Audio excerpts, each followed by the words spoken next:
So today, I've been thinking of how to share what I'm looking at why intercultural churches are important for 21st century Britain. And I think the best way I want to start with my introduction is that to say, actually, I'm going to be focusing that talk on looking at multicultural Britain, intercultural churches. Because I think that there's the need to unpack what we mean by multicultural Britain.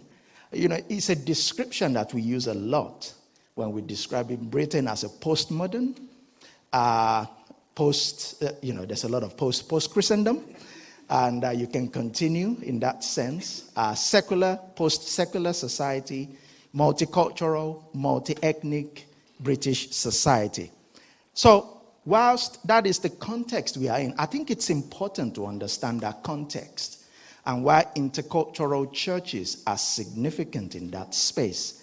And so that will lead to questions such as, what are the distinctions between an intercultural church and a multicultural church? Are they the same thing? Are we talking of the same thing, just swapping the language, or are they completely different? I want to submit from the start that they are completely different. Although, having said that, you have to start with a multicultural church. But where you want to be heading is an intercultural church.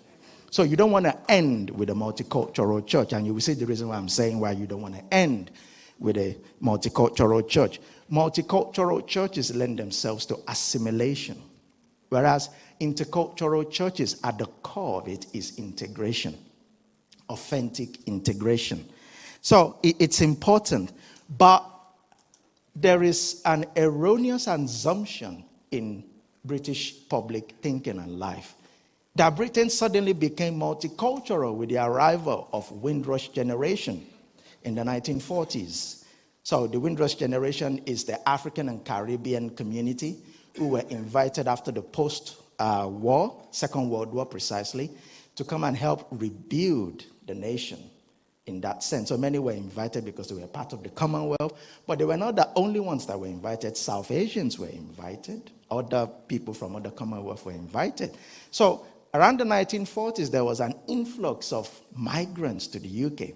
And so people would take that cue and say, Britain became multicultural around the 1940s.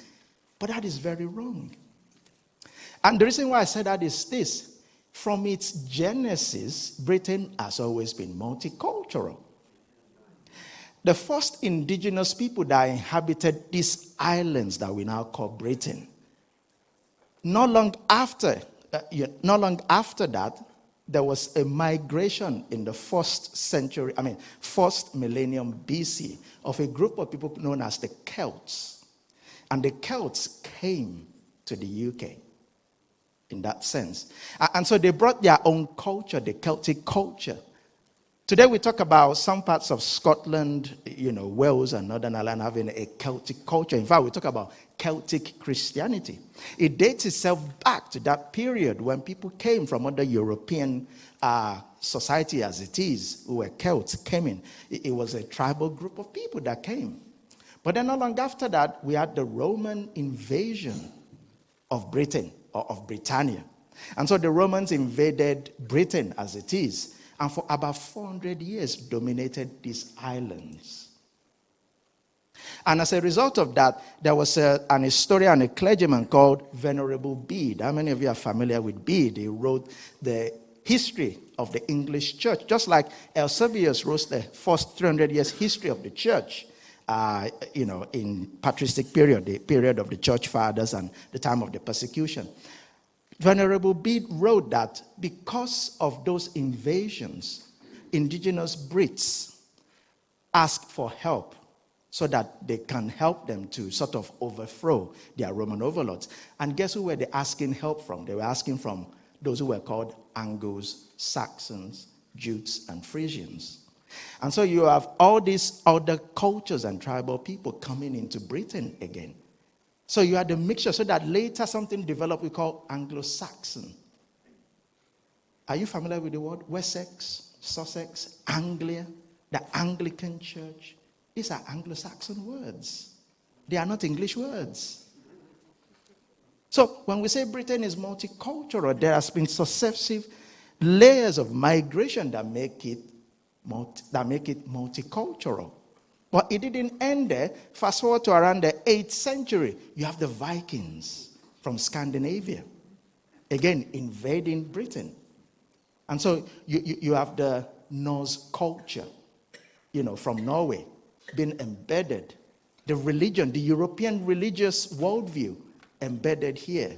The Norse culture being embedded in that sense through the Vikings, through Swedish culture, through Danish culture in that sense.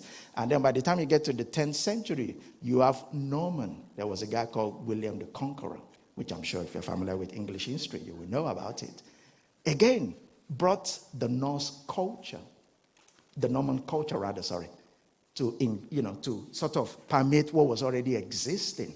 And so Britain continued to be multicultural over the years. In fact, under the Norman sort of occupation, as it were, there was an influx of Jewish migrants who were also brought into the UK.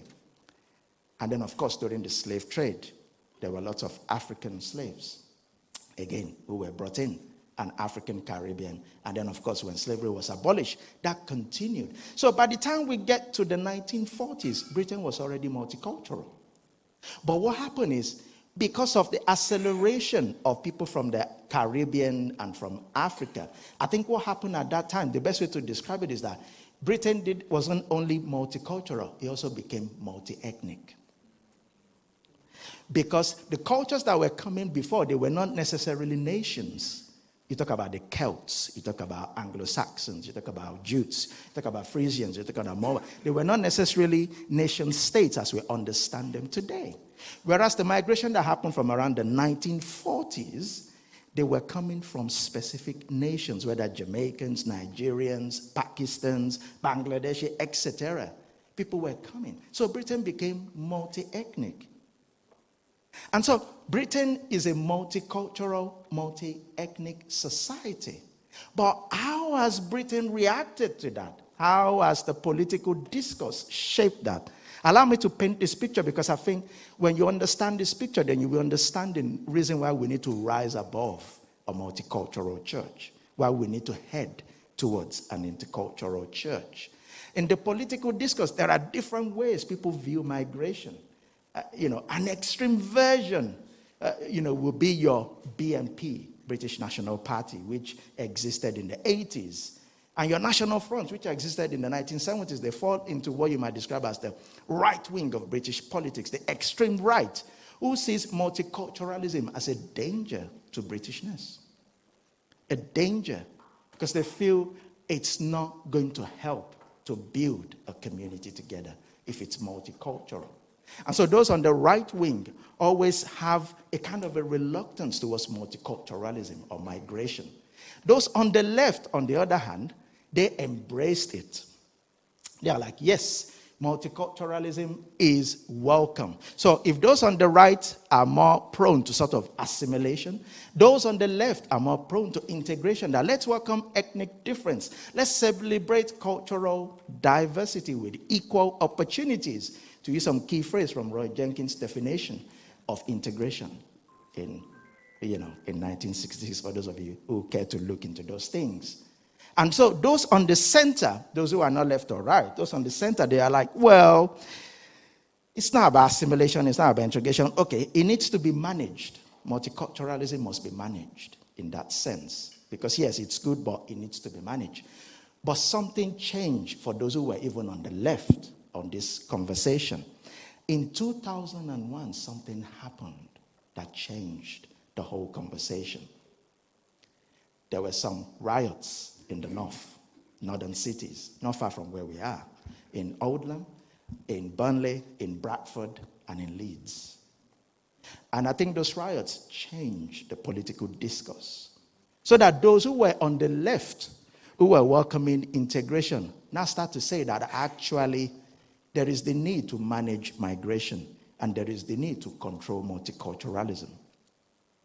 And so what we have since then, and of course 9/11 happened, and so the discourse around migration that used to happen became almost connected to issues of terrorism. Have you ever wondered why our Home Office permit me to use it. This might sound controversial to some of you. The Home Office is a department that deals with policing, migration, counterterrorism. The same department is dealing with migration and terrorism. That's interesting, isn't it? But also very dangerous in some sense. Because you filter in migration sometimes through the lens of terrorism. And that could be very dangerous. And so since 2001, that conversation shifted. It changed in a sense that multiculturalism is viewed as almost a failure. So by the time we get to around 2010, that's why Eric Pickles, the former Secretary of State, could say, we want to put an end to multiculturalism because it has failed. Because as far as it's concerned, as far as politicians were concerned, it has failed because people have self-segregated. Those are the kind of language. And there are now homegrown terrorists. Not people overseas, but homegrown terrorists. So you could be British and you could still be a terrorist. So that became like, we need to think of our national security. So how can we do community cohesion? You remember that language was introduced as a policy.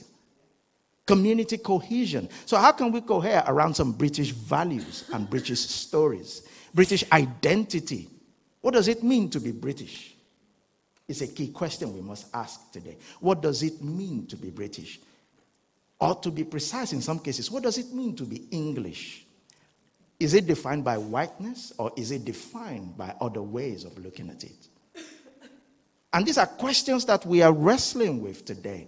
And it's a question that I think as a church in this country we must wrestle with as well, because if we're going to move to an intercultural church, these are the sort of ideologies we must seek to dismantle and to work how we portray a kingdom of God that welcomes different people.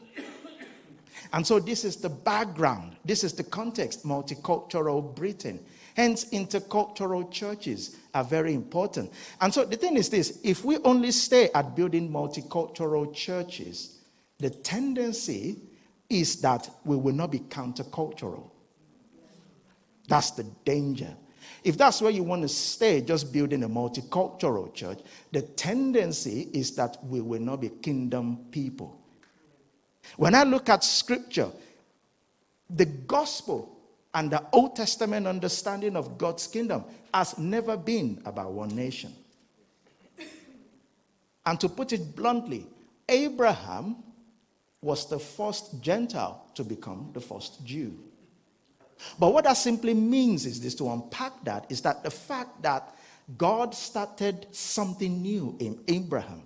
He wasn't Jewish. He was from Mesopotamia.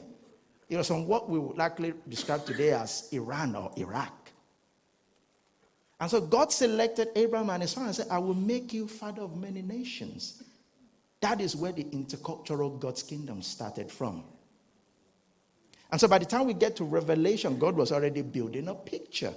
And he had to remind the children of Israel constantly through interjecting and disrupting their history, either through Ruth, either through other people, either through Moses' wife, Zipporah, just interjecting every now and then as a reminder that it's not always all about just you. Intercultural. Moving from being multicultural to intercultural. So we want to start with multicultural, but we want to journey towards intercultural. But what are the different expressions of a multicultural church? And why, I need to share a bit about that. I've got 4 descriptive analyses from multicultural churches to intercultural churches. The first is performative inclusivity. The second is selective inclusivity. The third is accidental inclusivity. And the fourth one is radical inclusivity. Those first 3 lends itself to a multicultural church. The last one is where an intercultural church starts. So let's start with it. Performative inclusivity or functional inclusivity. It's a situation where in a multicultural church, basically, we are thinking about cultural and ethnic diversity as an afterthought. It's based on performance. It's not integral or central to our mission. In fact, the best way to describe it is that it's window dressing.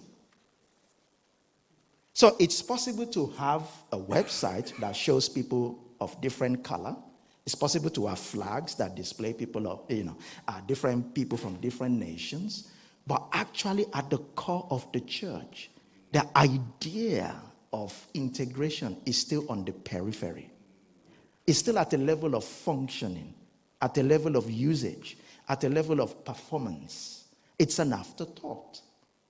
Another way it is expressed in this scenario is this. When we have one person of color, maybe we have one Chinese person on our leadership team, and we think we have celebrated a huge accomplishment. Just one person. I get people coming to me, Israel, we now have one person on our leadership team. They are from Malaysia. I said, that's good, but that is your starting point. That shouldn't be your end point. In fact, the New Testament church was very radical in the sense that when you look at the first set of those we call deacons today, or ministers or servants, in Acts chapter 6, when the church had a crisis because there was a problem between Grecian Jews and Hebraic Jews, which we can do a lot of thinking around because that's very intercultural. That is basically Jews who were born in the land of Israel and Jews who were born in the diaspora. When they came together in a church, there was conflict. And when that conflict arose, the apostles said, okay, we need to focus on the ministry of the word and prayer. So we're going to leave this to you to look for men in your midst who are able to work in this ministry. Now, the people who complained were Grecian Jews. But look at the names of all the people that were selected. They are Greek names because they come from a Greek Jewish background. All 7 of them. They didn't rest and say, oh, we're just going to have one. We're just going to have 2. Sometimes I see leadership teams struggling to have 2 people of color, and I'm wondering why. Why can't you have 2 or 3? Why can't you replicate the same process over and over again? But the answer is very simple, because it has not become a core identity of the church. When it becomes a core identity of the church, repeating the process becomes easy. But when it's still a ticking box exercise, then you want to move on quickly from there. And that becomes a problem. Another problem with this performative inclusivity is when we confine our cultural or multi-ethnic strategies to Black History Month. October is coming. We need to have a black speaker.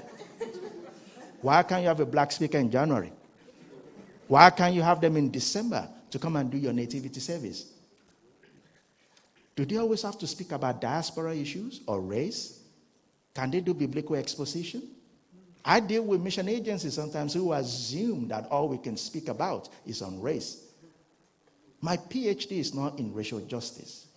My PhD is in mission studies. I had to remind people that often again, because I get invited to speak and be boxed into a particular area. And that upsets me sometimes. Because I can speak more than that. I can do biblical exposition. My first degree was in Old Testament. I studied Hebrew and Greek. So what am I saying? Our understanding must move beyond confining things. The second level is selective inclusivity. And at this stage, a multicultural church sort of functions on, at times, one scenario to describe that is this. At times when we have a person of color representing all other forms of diversity in our church. So it's possible to have a multicultural church, but on your leadership team, you have someone who is Chinese background, and you think they can speak for South Asians, or you think they can speak for Africans. Or to even be more precise, you have someone from Hong Kong on your leadership team, but you think they can speak for the whole Chinese community. Or you have an African Caribbean in your church, but you think they can speak on everything African Caribbean. Or someone from Jamaica simply represents everyone in the Caribbean. That is selective inclusivity.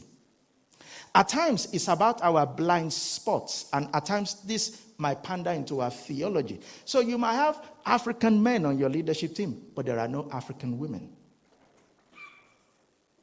It could be a blind spot. Selective inclusivity. It is based on At times, our expertise, what we know, our blind spots, even sometimes the limitations of our theology in that sense.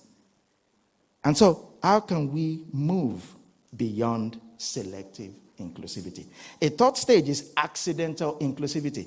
And this is quite fascinating, and it's happening a lot at the moment. And this happens when suddenly your church becomes diverse and you don't know what to do about it. Because people have moved church. I've had pastors recently, in the last 2 weeks, who have called me and said, I've got a family of Salvations in our church. They are coming. What do I do? Another message and say, I've got Africans in my church now. What do I do? Accidental inclusivity is forcing the church to rethink how you welcome, how you do hospitality, how you relate with the other. Now people are there. What do? Accidental inclusivity. So you didn't plan for it. You were not even looking for it, but it has happened. Could it be a divine orchestration? Could it be that God, in his divine wisdom, has brought those people to your shores for a reason, such as a time as this, to help you to go on a journey you have not think you should go on, or you have not realized it's important? So these three levels is at the levels of intercultural churches. The last one is radical inclusivity. And this is where an intercultural church starts. And this starts first with a conviction and conversion into God's intercultural purposes, aligning our will with God's will, leading us to be open to the idea of our own and be aware of our own prejudices and biases. And so we have that Acts chapter 10 moment when God challenged Peter, kill and eat. And Peter's theology had to challenge God, that God, you got this one wrong. According to what I know, according to the Old Testament, these are unclean animals. These are things that you do not touch. Does it amaze you that before God converted Cornelius, he had to convert Peter? In fact, God was scratching his head. How am I going to convince Peter? Cornelius is the easy part of the mission. Peter was the dangerous part of the mission. If God can convince Peter and convert him, there was going to be a massive shift in mission from Jewish focus to Gentiles. And Peter had to explain himself in Acts chapter 11. You remember, they had to call him, come and give account at the board meeting, at the strategy level. Come, Peter, why have you welcomed those people? And he said, well, I had the revelation and this. So it starts with that conviction and conversion. And then we intentionally go on a journey to create a context, a space that welcomes, that affirms, that cultivates, that respects, that nurture people from different nations, ethnicities, generation, class in our church.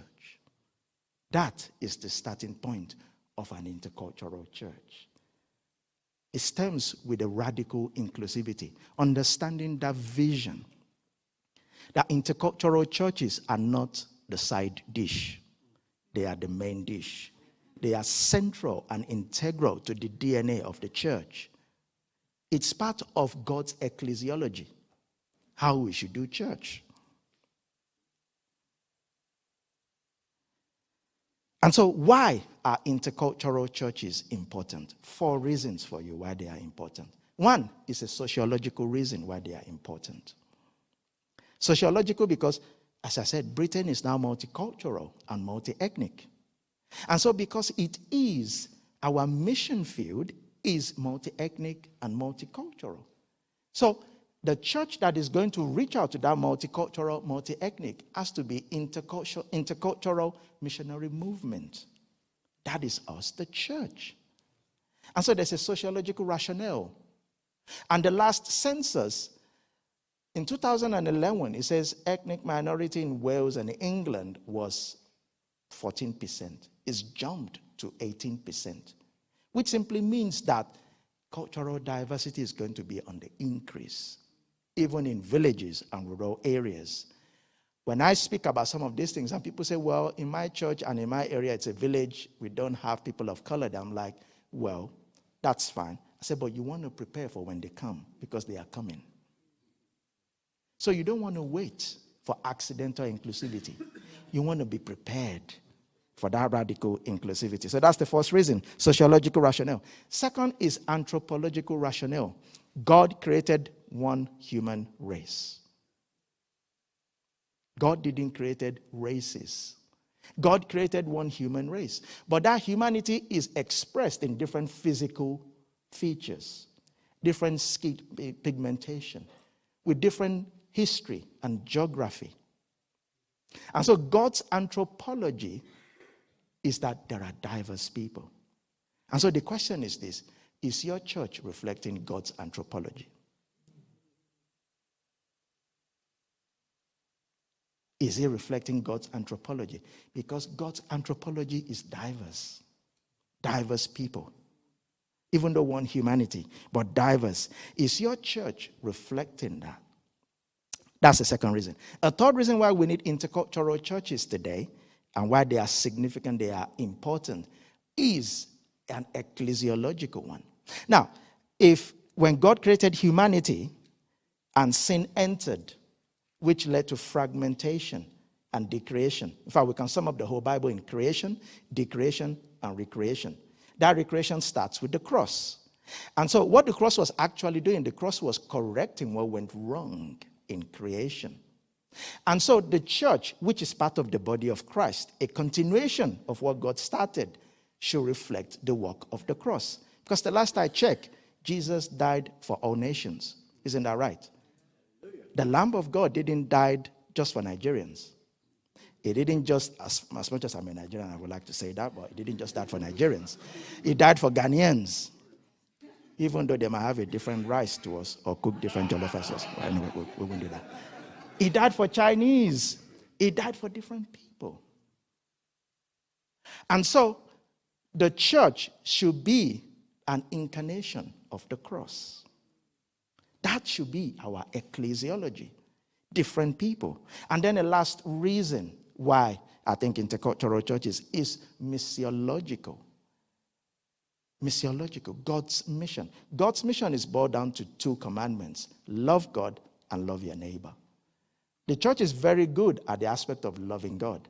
Is that loving our neighbor that we struggled with? And oftentimes we are kind of like that Jew that asked Jesus, so who is my neighbor? Is it the person next to us? Your neighbor is humanity. Your neighbor is humanity in its fullest expression. And so, missiologically, we have a challenge that sometimes we have reduced God's mission to just evangelism. God's mission is about reconciliation between us and God, but reconciliation between divided and polarized communities. Jews and Gentiles being an example.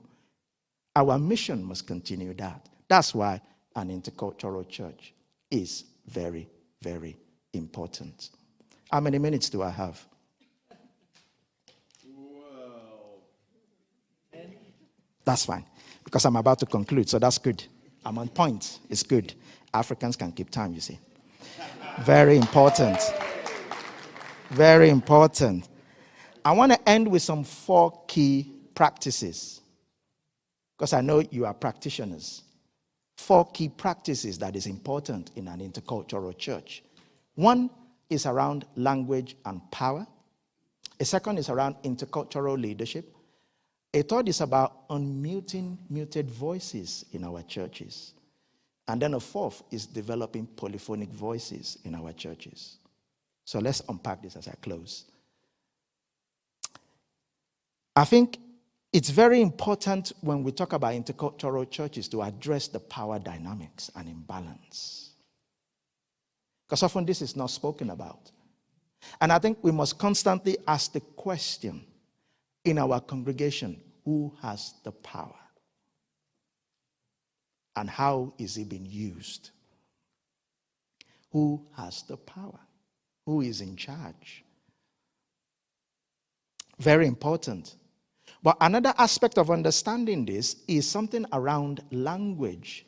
And I think language is very important in any intercultural church conversation. That's why it was beautiful what we had this morning, an intercultural worship. Now, the thing is this, you might not be able to replicate this in your church because it requires certain levels of expertise. And every church, there are small churches, medium churches, large churches, you might not have the number of expertise. But is it possible to interject something of a different language into your service?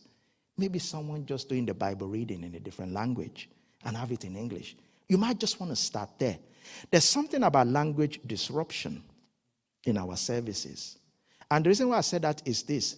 I think there could be an assumption that those who only speak English are intelligent.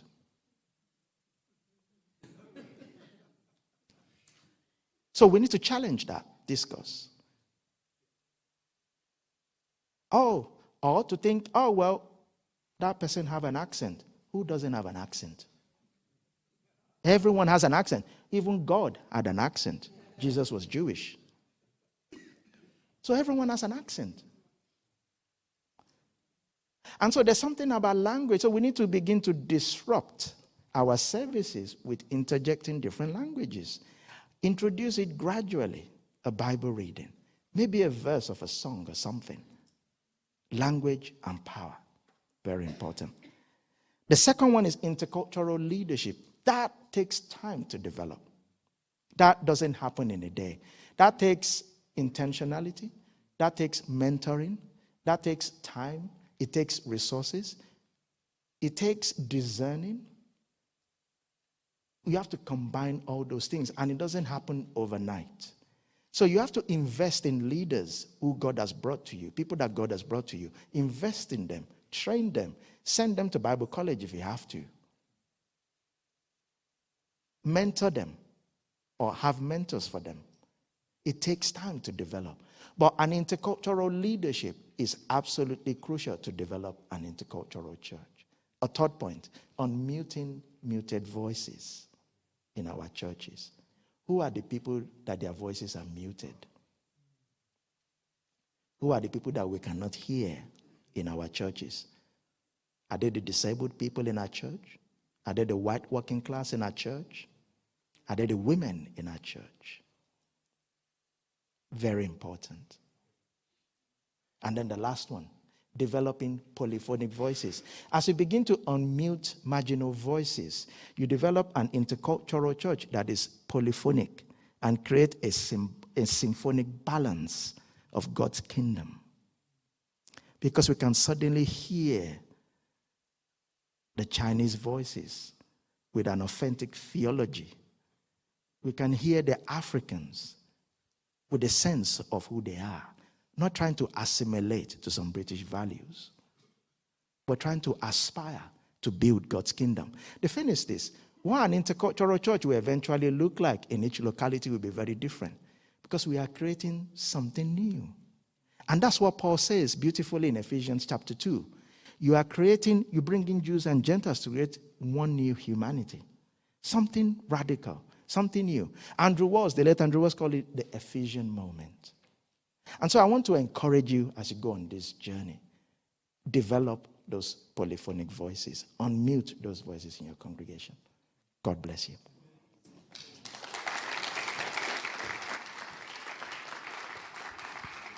All right, I think what we're going to do is give an opportunity for folk online to ask questions. Carla's got them there.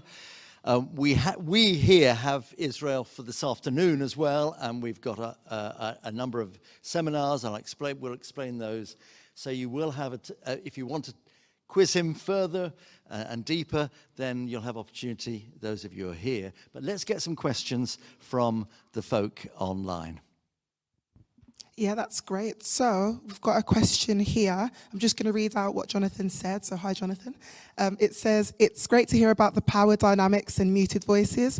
I'm aware that most, if not all, of the conversations about intercultural churches in the UK are happening in English. How can we have conversations about intercultural church in the UK without assuming that the people who are interested speak English? So basically, in short, How do you make the conversation about intercultural church multilingual? That's a very good question. I think if I may borrow something that I know Lausanne, Europe has done. I'm involved in Lausanne, Europe, and we had a consultation, a conference in 2021, and it was part of the intentionality because they were not assuming that everyone in Europe speaks English. So there were translations in French, in Polish, in German, and I think Turkish, and some other, I think there was about 6 different languages. And so maybe what we need to begin to think about is part of that being, well, thinking of a sign language first, for those who might have some disability that we need to think about. So that's one level. Another level is maybe we need to begin to think about translations. Because at times when I speak to Chinese church leaders, they are like, it's difficult at times to enter this conversation. And so maybe we need to have someone translating in Mandarin or Cantonese, depending on who's attending. So we need to begin to build that into that conversation. And in that sense, and maybe when we're recommending resources as well, think of books and resources written in other languages, so that it's not just all English. So yeah. Yeah, that's a really good response. We've just got a couple more before we can break this session. So the second question from Naomi. So hello, Naomi. What has been the most effective mentoring in intercultural leadership, and how can we access this? Intercultural mentoring. Wow, how can we access this? Good one. I think this might come to Adam and some others who I know are doing some cutting-edge stuff. If I may use an example. So I have got a mentor, and is white British. And I've made that intentionally. I've not necessarily gone for a black mentor. I could have one. But I've decided what I needed and what I felt was important was, because my mentor, his name is David Wise, some of you might know him. He's led an intercultural church for the last 25, 30 years, and he's developed his thinking around that. And so David and I, we meet together and we talk, and we see that we have a lot in common. So that was an intentionality in that mentoring. But I know Adam and some other friends who are not here, I know they're working on that type of stuff where they're thinking of, okay, mentoring and intercultural leadership, etc. So maybe that's something we can talk more about. But I would say the way it is it has to be intentional again in terms of how we do it. So when you're looking for a mentor, maybe instead of looking for a mentor that looks like you, that speaks like you, find someone who is different, who you think actually could challenge you in a different way, or can help you to take you to another dimension of your ministry. I think that's very important. So intentionality will come into that again.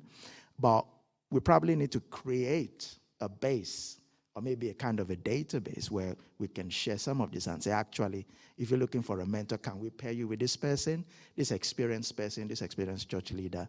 So maybe that's something we can do in that sense. So I would say work in progress in that sense. I don't think we're there yet. Yeah, no, that's good. I know there's definitely things at intercultural churches going on. So we've got like online huddle groups that at the moment that we have. So it gives people, I heard a good one from over there. So it just gives people the opportunity to come together on a monthly basis and just to, I guess, learn more about how they can develop their own intercultural skills in leadership, mentorship and things like that. So I guess seeing things like that growing would just really help. And you'll find more details as well on the stalls, which are in the hall. So if you want to know more, just come and find people like Adam, his wife Karina, even speak to Israel as well. And there's so many other leaders here. Just a couple more questions. So got one from Ali. How do we help people to feel safe as they speak for the first time? A lot of people can leave space, but a lot of them are also too nervous to take that space. So how can we make people feel safe? So this is where I think we have to create safe spaces to have these conversations in our churches, in our house groups, and perhaps house groups might be a good starting point. So we can do preaching series looking at this sort of stuff and then ask people to discuss it in house group. But what you have to do is make sure your leaders are trained and they are aware that as people have these conversations, some things might come up that could be hurting. because people might be recounting their experiences. I remember when George Floyd died, and I led some conversations with some church leaders, and some of the stuff that came out, they were coming from a place of hurting. And at times it was difficult for other people to hear that, especially if you have been in the same church for a long time and you assume you know that person, but you've never heard that side of them before. It makes you think. And I think what we have to do is, how can we create safe spaces in our churches where we care for people pastorally, looking out for them, but also allowing them to have their own voice, not assume we know what they're going to say. Give space to listen. Listening is very important in creating safe spaces. So if you know there are some dominant voices in your church, you might want to ask them before those conversations to maybe just keep quiet for a while to allow other people. I mean, as pastors, you are very sensible and sensitive. So you can have those conversations and say, maybe if you just keep quiet for the first 5 minutes or 10 minutes so that other people can just come in and share. It's very important to do that, to create safe spaces for those who are not able to speak. Not everyone is as confident and as articulate about their experiences, and so it musters a lot of courage to speak for the first time sometimes. Yeah, that's so great. Just one more question. So I'm going to pick one from Lara. She says that people like to worship in their own languages. When we introduce languages, people who don't understand it feel disconnected. People say that English is the most common language and can connect to people of all cultures. Hence, it's better to worship in one unifying language. I'm not sure if that's a question of such, but I guess she's asking basically, like, how do people connect in worship in languages that aren't necessarily their own, especially when English is the dominant language? So I remember in my the last church I led, at times when people are speaking their own language, and there are people around who don't understand it, so I have to say, please, just for the sake of conversation, explain what you are talking about, because some people don't know what you are speaking, and they might feel you even saying something about them that you don't want them to hear. So can you just explain it? So if we translate that into a church service or context, for example, you can do translation. For example, when we did the dedication of our daughter in our church, we had some Bible readings in Yoruba. We had some songs in Yoruba, which is my language from Nigeria. But we also ensured we had the translations of those in English for those other people who wouldn't understand my language to be able to follow. And at the end of the service, a lot of people came and said, you know what, I didn't know most of those language that you were saying, but I felt really affirmed because I was able to follow. I was able to read that in that sense. So a form of a translation helps to keep those who might not understand that language so that they don't feel excluded. Because let's remember, it's a polyphonic voices we want to develop, not monophonic. So very important. Yeah, thank you so much, Israel, for answering those questions. Can we just give him a round of applause for the talk today as well?